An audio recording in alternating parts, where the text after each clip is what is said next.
The Book of Mormon and the Old Testament. So a little bit about how my study of Jeremiah, my understanding of Jeremiah and the Old Testament in general, has influenced how I see the Book of Mormon, how I understand particularly Lehi and his family who are coming out of that time period, and how that kind of plays out with the doctrines of the Book of Mormon. I think the first thing that comes to mind is culturally what we learn from the book of Jeremiah. Because when we read the book of Jeremiah, we're not just reading a prophetic book, we're not just reading kind of Jeremiah's preachings. What we're reading is kind of the cultural setting that Lehi and his family are living in, obviously. And so everything in the book of Jeremiah can be used as details about the cultural context of Lehi, what Lehi is experiencing, what his family is experiencing, and we can get clues from the book of Jeremiah about that. And I think one of the biggest things that stands out to me is it's in Jeremiah 28. Jeremiah 28, just starting in the first verse, the end says, "The prophet Hananiah, son of Azur, who was from Gibeon, spoke to Jeremiah in the Lord's temple in the presence of the priests and the people." And so that the line "in the presence of the priests and the people" is kind of what I'm emphasizing here, that this isn't just Jeremiah kind of going out on the street, just kind of yelling and preaching and kind of saying these things. What it seems like is there in the temple court, there's Hananiah, there's Jeremiah, there's the priests, there's other people, and they're gathering and they're debating. They're actually debating back and forth, and they're not just debating religious topics. What they're debating is political topics.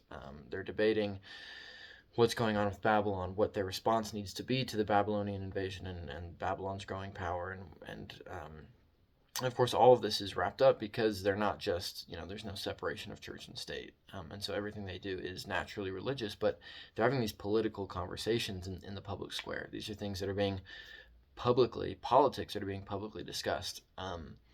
And so I think when we imagine Lehi and when we imagine his family, we can put him in the exact same setting. When Lehi goes and preaches and is rejected by the people, he's probably not just, randomly giving his words to whoever's out there. He's probably having these debates. He knows about Jeremiah. He might be having these debates with Jeremiah, with Hananiah, with these other people in the temple, talking about these topics as a group, as a city would do under such political circumstances.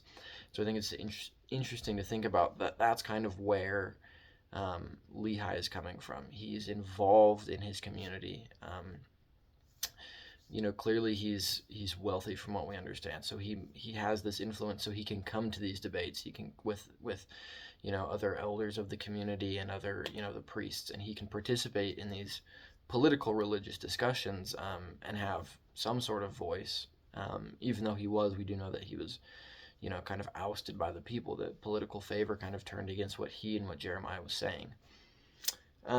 It's also when we read Jeremiah, it becomes really clear kind of the direness of the situation as Jeremiah is saying things like, hey, like this Babylon is going to capture us. Babylon is coming. There's nothing we can do to stop at this point. We're trying to survive. We're trying to weather the storm.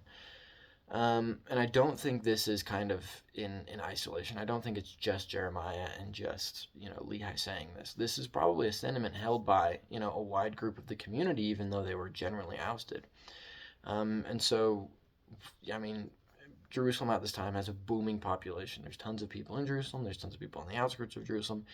It shouldn't come as a surprise that that Lehi and his family leaves, that anybody leaves, that we have people who are in Jerusalem who know about the situation that are leaving, and kind of stepping outside of the Old Testament and material culture. We do have groups in, Jewish groups in Egypt and stuff. So we understand why people are fleeing. So it shouldn't come as a surprise. Sometimes I think we read about Lehi and his family and we think it's this isolated event that Lehi is secretly taking his family and running away. But this is probably something very common. This is probably something happening to tons of families and tons of groups in the area, that tons of people are trying to get up and get out before Babylon comes. All the people that do think that Babylon's going to come.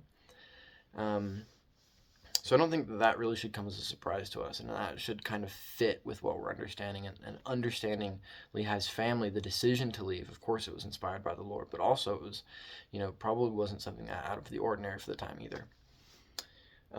Besides that, kind of stepping out of the book of Jeremiah, when I think about the Old Testament and how the Old Testament helps me understand the New Testament, and another place that my mind goes to is the book of Mosiah, is King Benjamin, and kind of the reign of the judges.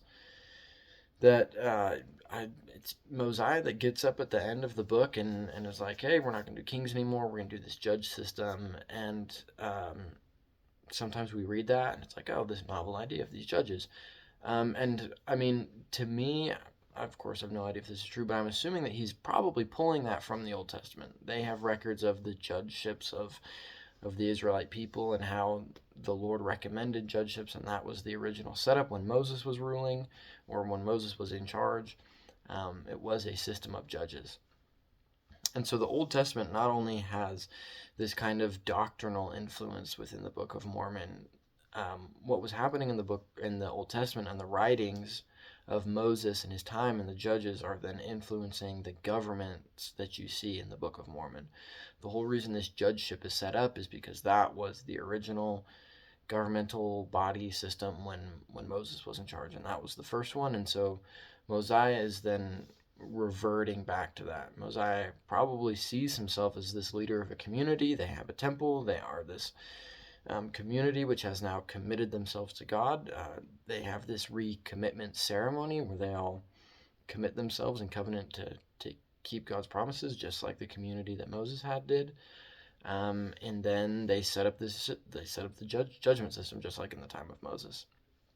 And I think that's really interesting that we see them moving, kind of the opposite trend of the Old Testament, where in the Old Testament we see them having judges and then kind of wanting kings and moving to kings. And we see in the Book of Mormon kind of a shift away from that, going back to the judgeship, going back to the system of judges. What else? I also think it's interesting when reading, kind of moving back to Jeremiah, one more point I kind of left out. It's not surprising to see the panic in the people. And you can kind of hear that in Jeremiah's voice. You hear this a very desperate plea. You can hear him getting really frustrated, really angry, really scared about what's happening and why the people aren't listening to him. And we know that he's thrown into prison.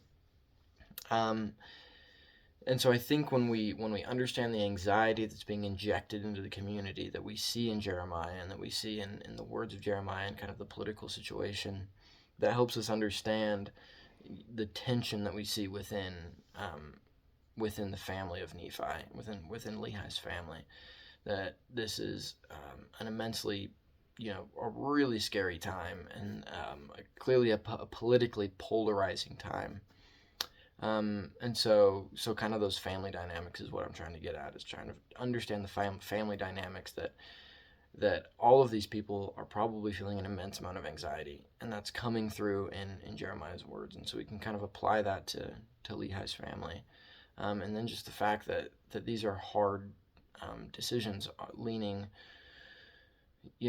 Babylon or no Babylon, are they going to come? Are we going to be safe or we're not going to be safe? Are polarizing. And so it's not surprising to see Nephi and Laman and Lemuel on different sides of this political spectrum.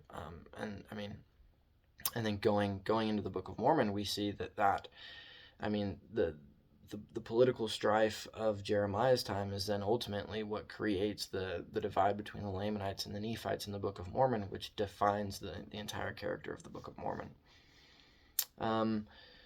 Which I think is interesting. I think it's interesting that you can trace that, the separation between between Nephites and Lamanites all the way back to the problems that Jeremiah is talking about. And so I went from Jeremiah to other stuff back to Jeremiah, but those are kind of what I've learned from Jeremiah when applying to the Book of Mormon, what I've learned about the Book of Mormon when reading the Old Testament, how those two things relate. So, yeah.